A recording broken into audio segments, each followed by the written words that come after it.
Ben ritrovati al meteo. Sarà un venerdì all'insegna del sole sulle nostre regioni, clima gradevole. Nel dettaglio sul Veneto non cambia di molto la previsione rispetto a ieri, bel tempo e ampio soleggiamento ovunque. Asciutto e stabile quindi sulla nostra regione, dove il cielo si presenterà sereno o al massimo velato. Non sono previste precipitazioni degne di nota. Temperature piacevoli con minime comprese tra 8 e 12 gradi, valori massimi oscillanti invece tra 23 e 27 gradi circa. Vediamo ora che tempo farà sul Friuli Venezia Giulia. Poche novità rispetto ai giorni scorsi, anche sulla nostra regione dominerà il sole ovunque.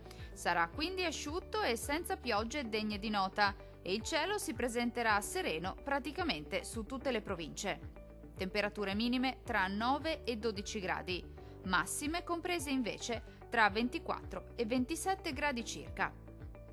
Vediamo infine la situazione meteorologica del Trentino Alto Adige. Alta pressione a garanzia del bel tempo anche sulla nostra regione. Sarà infatti ampiamente soleggiato su tutti i settori e il cielo si presenterà sereno o al massimo con qualche innocua velatura sparsa. Temperature minime tra 8 e 9 gradi. Valori massimi oscillanti invece tra 27 e 30 gradi. Dal meteo di Antena 3 per ora è tutto. Arrivederci al prossimo aggiornamento.